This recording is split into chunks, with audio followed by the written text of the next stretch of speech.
What I want to bring to your attention here is that the barbell is actually slightly tilted on my right hand side. And this is important because improper form can lead to muscle imbalances and eventually injuries.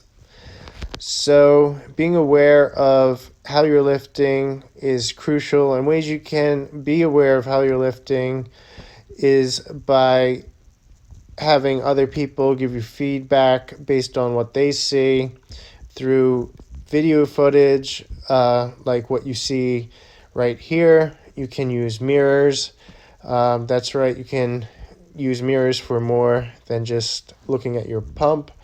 And you can also use your sensory feedback, which is basically just how you feel your body's moving and where you're positioned.